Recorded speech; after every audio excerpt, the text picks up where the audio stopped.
I'm Gemma Sanchez. I'm one half of the team at Grow Your Mindset. I was formerly a primary school teacher of 15 years. I know. I'm doing all right, aren't I? I keep slapping the Body Shop cream on.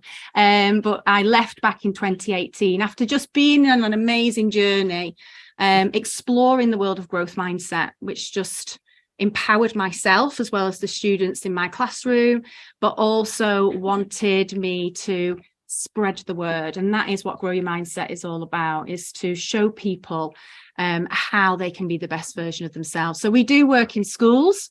That was going to be the place where we're going to start training staff, working with the kids, delivering people workshops.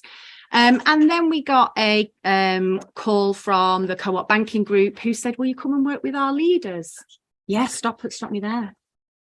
Oh, technical hitch. It says we are sharing, but apparently we are not. So I shall stop and start again. Try again.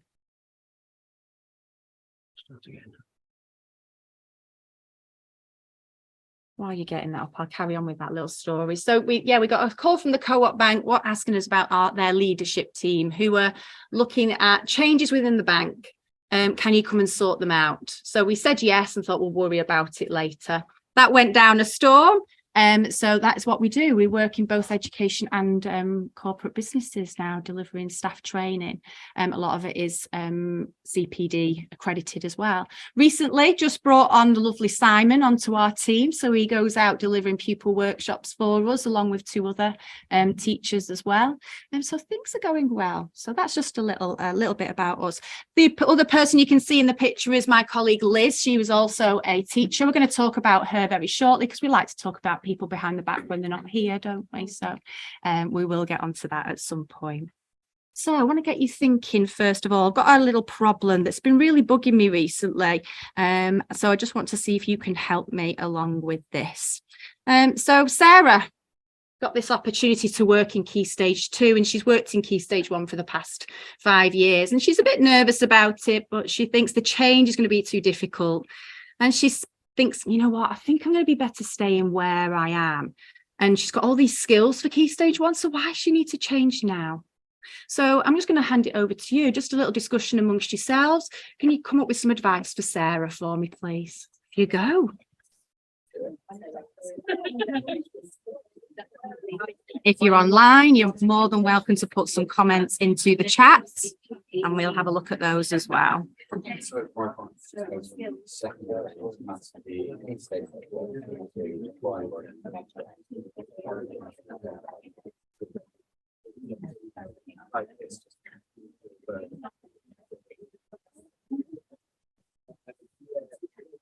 have a lot.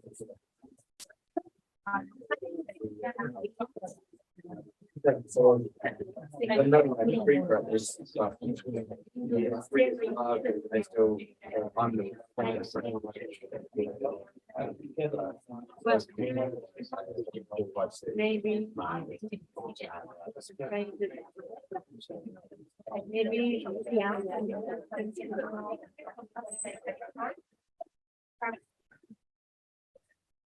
I've got something better than a Juno. My Indian bells. Okay, fab. We've had some uptake on the chat as well. So a couple of ideas that have come through. So advice coming, opportunity to try new things, apply those skills that you've learned in Key Stage 1 and pop them into Key Stage 2. Anyone else got any bright ideas of some advice? I know you're all experienced, credible people. So I'm going to be writing some of these things down for us to refer back to later. So what are we advising, Sarah? Yeah. Yeah, so before you make the move, okay, yeah, we could do that. Anything else? Identify the specific things that she's nervous about. Okay. And address those.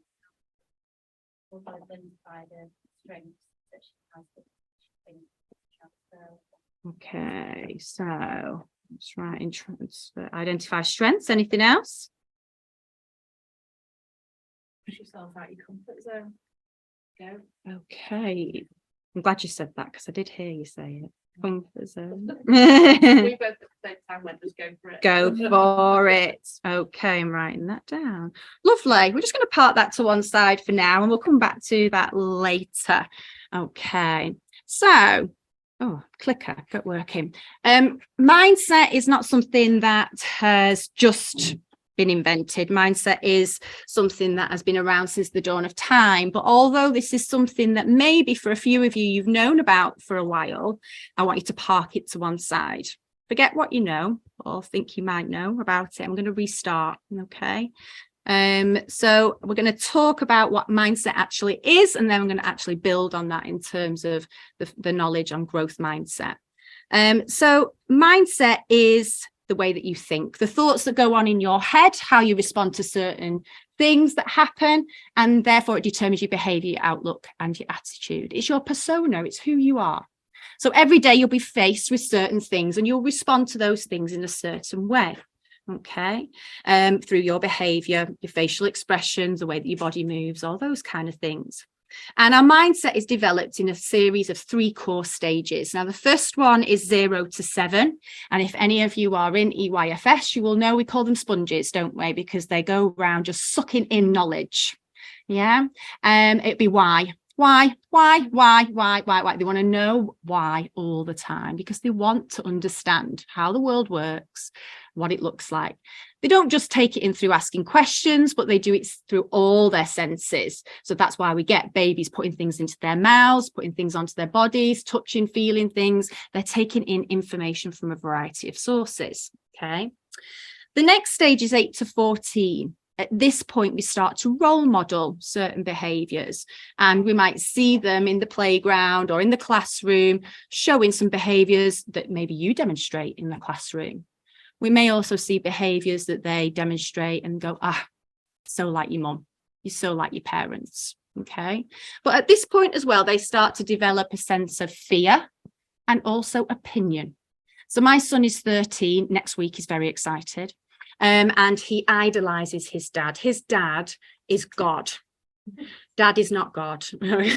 Trust me on this one. But he absolutely worships the ground he walks on. Now, obviously, we've been through an interesting time in the world of politics. And my husband, who usually sits on the periphery, has got very involved in the past 2 years and has got a lot to say about politics. And my son has now learned to regurgitate word for word exactly what my son says. And they went to the football yesterday or the day before, can't remember. They went to the football. We're in McDonald's and a picture of Boris came up. I don't know why he was in McDonald's, Boris, but he was. And my son straight away said, hey, yeah, Dad, here's your best mate. And he regurgitate every opinion that my husband has said, even though that conversation has now stopped in our house. The other thing with fear, my son is absolutely petrified of wasps. Never stung by one. But guess what? My husband was when he was small. Very bad incident. I won't go into too much graphic detail, but it really scarred him for life. So my husband, who is a big, bald Spanish bloke, quite intimidating, when he sees a wasp, he screams like a girl. Okay. He has knocked little old ladies over in the tram to escape a wasp. He's crashed his car to escape a wasp, and he's jumped out of a taxi to escape a wasp. He's completely terrified of them. So much so, my son reacts in exactly the same way. Never been stung by a wasp, because our brain doesn't know the difference between reality and imaginary. Then we've got our final stage, which is 15 to 21. And at this point, we forget about our parents, don't we? And we start focusing on our peers. And I bet you can think back to some crazy stuff you did when you were young and that age. Okay. For me, I'd never had a pair of jeans when I was 15, and my mum took me down to Berry Market, award-winning if you've never heard of it, but there's truckloads that go. Berry Market, because I knew the pair of jeans that I wanted. And I bet some of you might remember these. They were black, quite baggy. They're back in fashion. My daughter's wearing them. But they had this most amazing embroidery on the back of a Rastafarian smoking a spliff. Do you remember? Spliffy jeans, that's what they were called. At that time in my life, I never thought I would be, showing stereotypical images on my backside, as well as promoting drug use. But at that point, I didn't care. I just wanted to fit in with my peers. And obviously at 19, you head off for university. And you have a liking for traffic cones, don't you, at university? I had a wonderful collection of traffic cones at university and other street paraphernalia as well, because I was desperate to fit in that period. Most influential period of your mindset development is those years there. And then for me, that was it. I'm Gemma. I'm pretty organised. I'm creative. I love working with children. That was who I was and who I was always going to be. And what I didn't realise was actually that my mindset was malleable and something that I could change. And thank God it did, because otherwise I'd still be collecting traffic cones and wearing spliffy jeans. Let me just show you that. So another little conversation for you to have. Now you know what mindset is, the stages of mindset.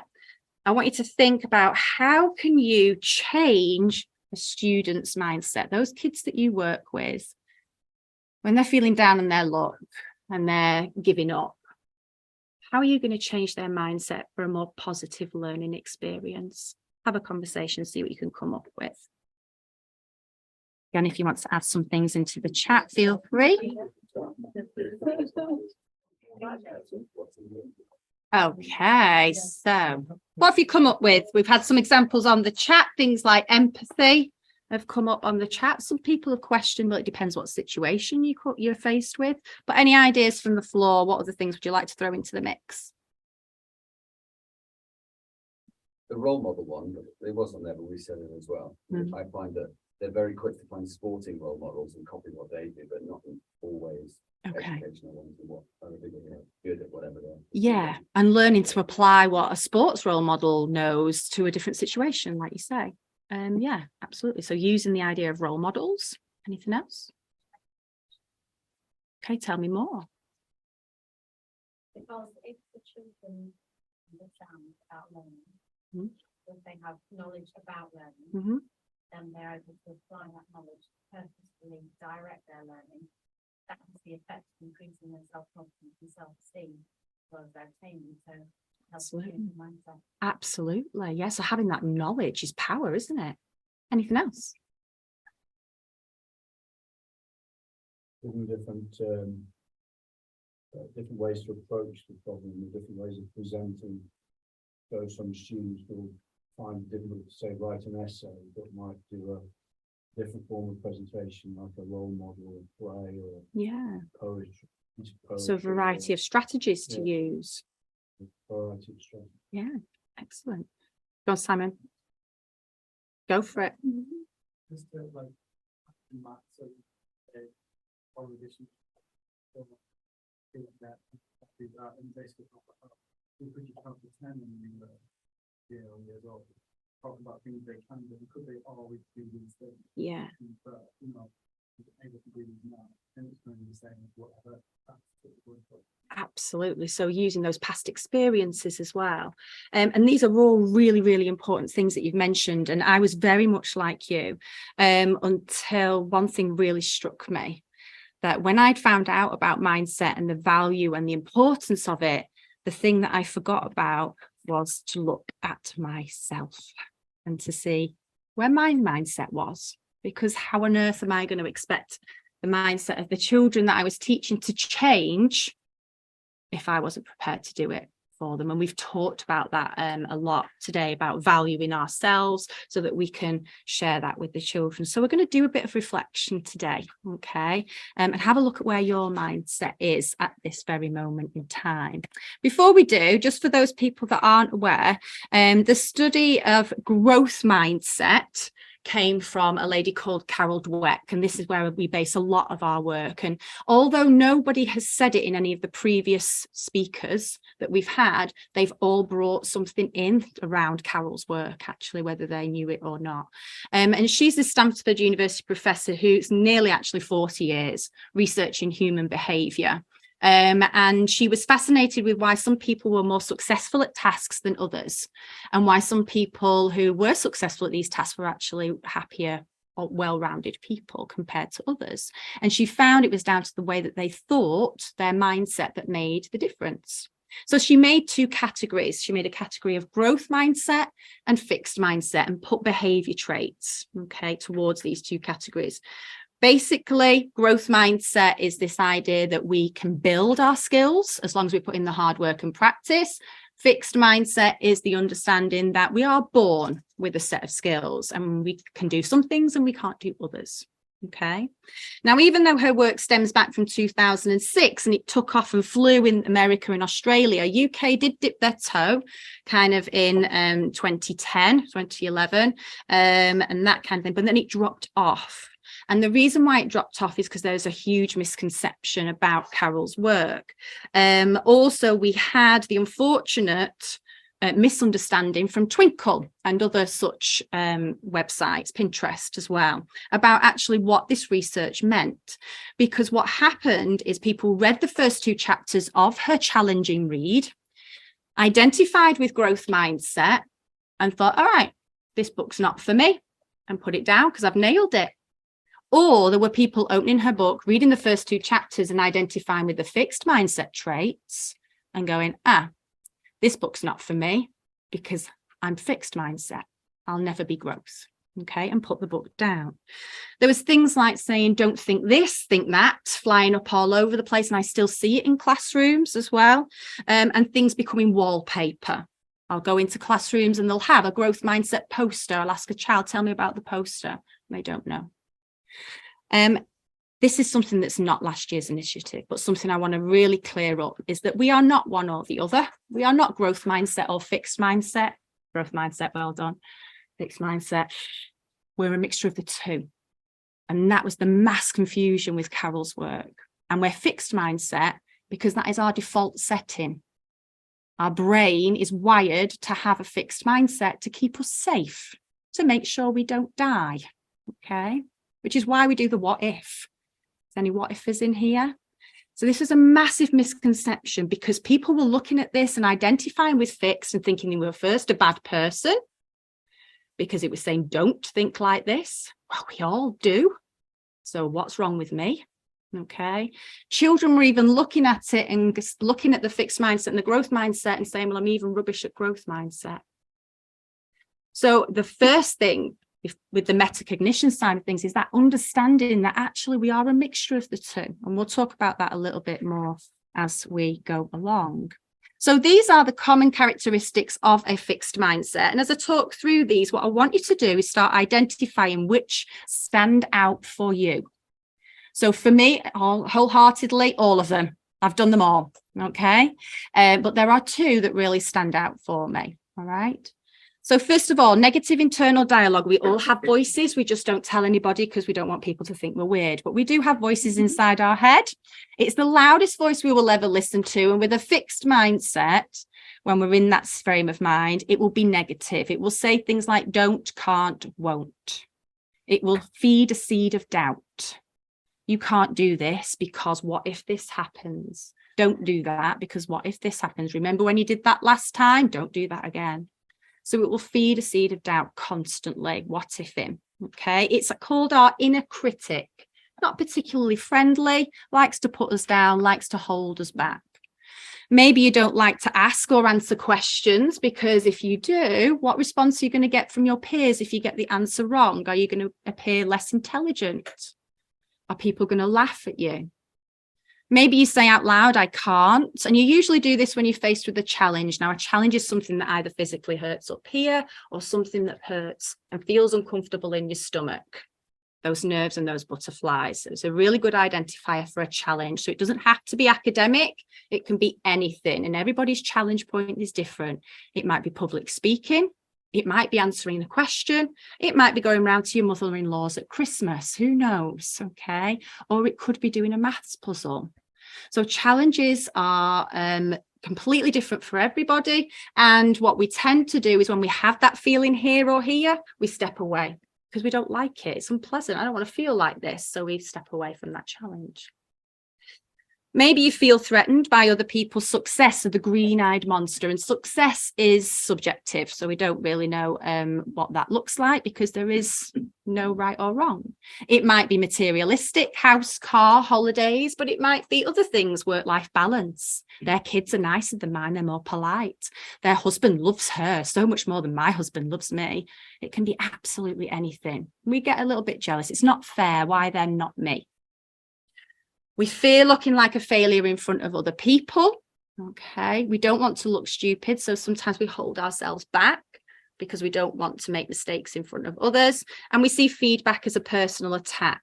So when somebody tells us with good intention how we can improve, or maybe point out something that we've got done wrong, we feel it here physically. It hurts. And we either go quiet, we bite back, or we cry into our pillow and drink wine and eat chocolate. Okay. So for me, I'll tell you mine. One is questions. It depends who I'm with. With family and friends, I'll ask all sorts of questions, sometimes a bit too personal. With strangers, I find it more uncomfortable because I take myself back to a time when I asked a question and I was laughed at for asking the question. The other one is feedback.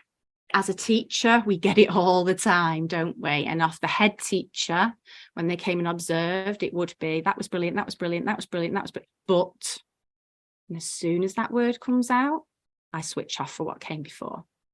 And it's the but that I focus on, okay?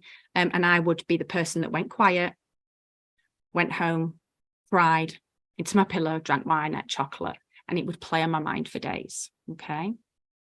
So we're going to play a game called Take Off Touchdown. Don't worry, you don't need to remove any clothing. Somebody asked me once, so I just thought I'd say that. So I'm going to mention one of these things. So I'll say take off if, and I'll mention one of these. If it is you, you're going to stand up, take off, stand up. And I'll say touchdown, you sit down. Okay. So let's just have a little practice. Take off if you prefer crisps to chocolate.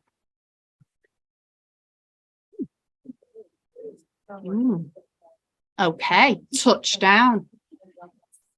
Something wrong with you, but anyway. Take off if you have a negative internal dialogue. Now, some of you might want to squat because you might be going, it depends, and that's fine. Touchdown. Take off if you avoid challenges. You prefer to stick in your comfort zone. That's okay. That's okay. Don't worry. We'll see in a minute. All right. Take off if you worry about looking like a failure. Interesting. Touchdown. Take off if, like me, you take feedback as a personal attack.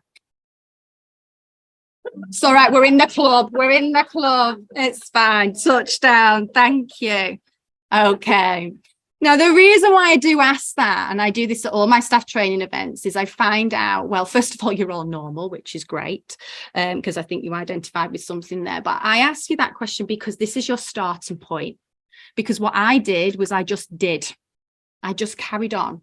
Remember the confident person who's quite arty, organized, creative, loves working with kids? That's who I always thought I was. So I just carried on in that way. And then when I realized that feedback and questions was an issue for me and something that made me feel really uncomfortable, I started to work on it. I started to look at it differently. So although it's uncomfortable to maybe identify it, actually, once we've done that, it can be really empowering because now we've got a choice. And that's what mindset is all about, is choosing consciously to think something different than you used to think. Okay.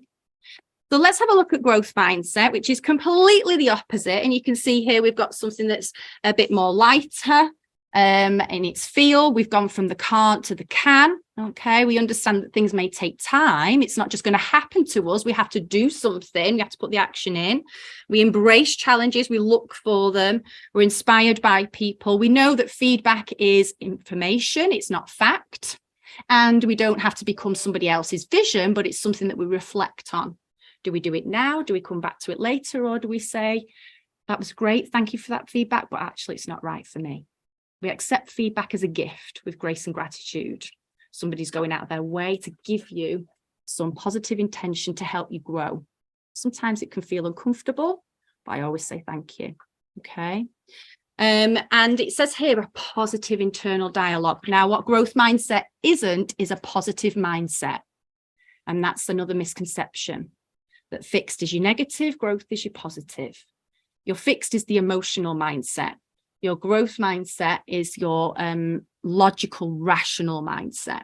Okay, it looks for evidence, because we can be really positive about running into a fire. Come on, let's go. It's going to be really hot. Off we go. And it's going to go horribly wrong. So logical, rational thinking is what occurs. We get more positive outcomes with our growth mindset.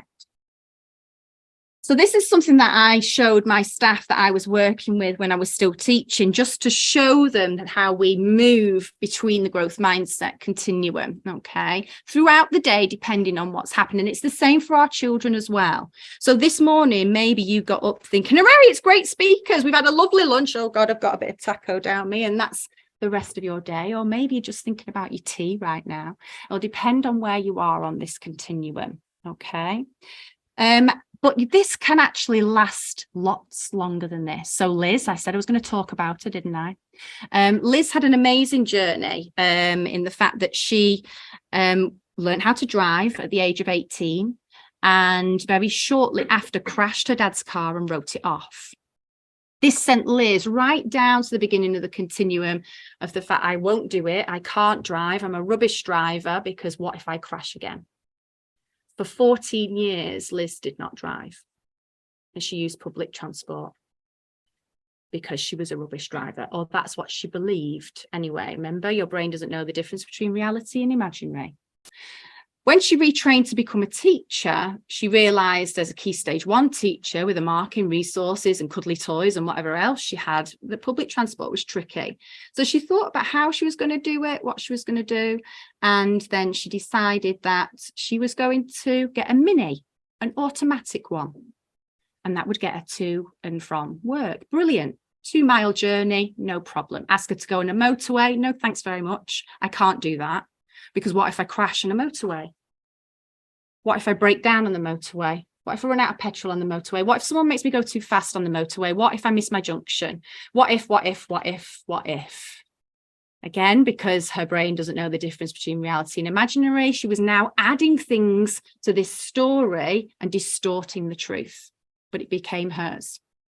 Then, as you do when you start your own business, you buy yourself a 10-foot inflatable brain. Simon will confirm that we do have one, and it fits into the back of my car. But once it's in the back of my car, I can't fit much else into it. So Liz had to think about motorways for the very first time when we started Grow Your Mindset. And again, it was, how do I do it? I'll set off earlier, I'll go slower, which she did. Now, when she got there, after her 30-minute trek down the M6, I was at the other end with the balloons, the banners. Well done. When I opened the door, it was like a scene from The Exorcist, because she was sweating, crying, get out of my way, I need to go to the toilet. Not sure which end, but I never asked her. And it was just a scary sight to be seen. Heart beating. I hated it. Please don't make me do that again. You're going to have to drive home. And she did. She drove home, hated it, and did it again and again and again, until she managed a 500-mile round trip to Devon and back, 5 different motorways, with her husband filming because he was in the passenger seat and couldn't believe it. She's changed the way she thinks about driving. Was it true that she's a rubbish driver and she was going to crash, run out of petrol? None of those things have happened apart from missing the junction, a couple of those, but the rest of it, untrue. So you can see how powerful it is. Now, I'm conscious of time, so I'm going to just flick through. I'll just I wanted to go into a bit more detail, but I'll just give you a quick overview. The number one thing why I started looking at growth mindset was the impact of mental health and well-being. And actually, the studies now suggest that when you start working on mindset within your setting early enough, especially in primaries, which is what I'm so passionate about, but it still leads into secondary, we can prevent the onset of mental ill health in our youngsters. Now, for me, prevention is better than cure. And that is my selling point, because I just think if we're not going to, if we're going to just react when things happen, it's not good enough. We need to start doing things earlier. And this is a really good way of supporting those students. It can also, for staff and those people that are suffering from mental ill health, it can reduce the symptoms of mental ill health too. It isn't an intervention. It does become something that is a part of your culture and the whole being. It's in your policies, your environment, and comes part of the staff as well. And then talking about data, seeing as Joanna's mentioned it, when we lay the foundations and we talk about metacognition and how we learn, and we talk about the value of mindset, that actually what we are creating is this foundation. So whatever we build on top of that becomes more powerful. And this is the progress that I would see in my school, was closing the gap. We'd close that gap between the students because they were more willing to have a go. They understood the process of learning, and therefore our grades shot up as well. Now, let's have a bit of fun before we finish. This is a study that's been done fairly recently, and there's a missing label. Anyone like to think what that missing label was that goes in the middle? 98% of the population, UK population, is in the middle. 2% of us are on the outside. Any guesses for the middle label? Want a Juno? That's probably 98% of the population now, Simon. And now 98% of the population are creative. No. Only 2% are. Okay. Gin drinkers? Let me see if this gives you a little bit more of an idea. Let's try it. It's not growth mindset, but let's just try it. Take off. Stand up. If you ever feel insecure. Hey, touchdown. Take off if you are a procrastinator. You put things off and off and off and off. Okay. Touchdown. Take off if you think you have confidence. Squats are going on now. Squats. Touchdown. Take off if you like to embrace the unknown. Oh. Okay, touchdown. Okay. The answer is your comfort zone. So Dr. Andy Cope, the Doctor of Happiness, did his thesis all about workplace well-being, and he gave the employees a diary that they carried around with them, and then we would record their emotional well-being through it. And he found that only 2% of those people that he handed out diaries to were actually happy. It's pretty sad, isn't it? So now I want to go back to how we started this session, because we started this session with Sarah. Do you remember Sarah? And you gave me some brilliant advice. Now, to me, it feels like Sarah's stuck in her comfort zone and she's scared to take a bit of a leap, isn't she? And you guys also said to me before that you like challenges. So I know this is going to be brilliant for you guys, because for the next 3 minutes, you are going to do Zumba. Is that tumbleweed then? Okay. Tell me what you're thinking. Be honest. Good. Never done that before. Was that the honest answer or the polite one? It was the genuine answer. At the back? Anyone going, oh my, you're going, oh my God, aren't you? Yeah, I can see it in your face. Don't want anyone to see me. Anyone got that uncomfortable feeling here? Oh, gone onto their phone. What is Zumba? Well, just to remind you, you said this is an opportunity to try new things. Okay. You said just go for it. Step out your comfort zone. You said it's a chance to apply new skills. You said it, not me. I wrote it down. Okay. So we're going to do Zumba. Nice point is it's a young lad in Lycra who we're going to follow. All right. I'm going to do it too. Okay, and then for the next, it's not going to be 3 minutes. I'll let you off. It's going to be 1. All right, but usually it would be 3. We're going to do Zumba. So please, can you stand yourselves up?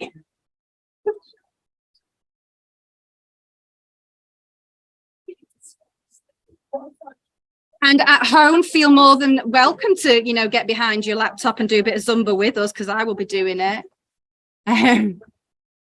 Okay. Now, before we start, we're all looking a bit, oh, God, do we have to? It's 1:45. Can we first give ourselves a massive round of applause and a big woo-woo? Okay. Right, guys, you didn't think you were doing this today, did you? But let's go. 1 minute, I said, come on, we can do this. Oh, it's looking good.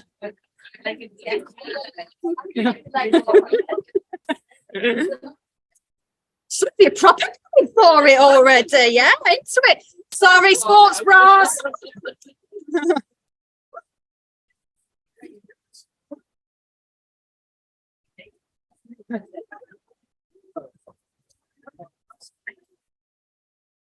Boy, doing well. I got into a rhythm. Nice.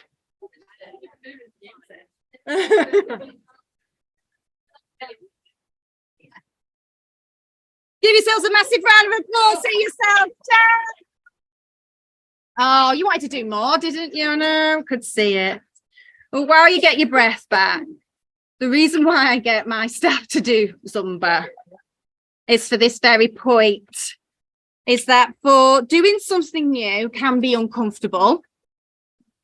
But what I did see was when you started doing it, doing something new can be fun and exciting, that actually those people that stood up thinking, Christ, that actually had a smile on your face and you were laughing, maybe laughing at yourself or your partner, but we were having a bit of fun with it. And we don't know until we try sometimes. Like Liz, she tried it and she hated it, but she still stuck with it. And now she does it. Support and encouragement in trying new things is really, really important. So that's why I gave you the whoop whoop at the beginning. But also we've got the video. So I've given you some scaffolding. I've said it's only going to be a few minutes of your life, and you maybe have thought it was like a lifetime, but it really was less. It's probably less than a minute.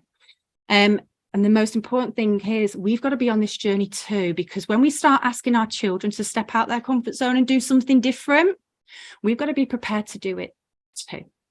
Because why will they listen to us if we're not going to be that role model and show them that even when we're scared, when we've got the butterflies or our head is hurting, that we're still going to push ourselves forward and have a go at things.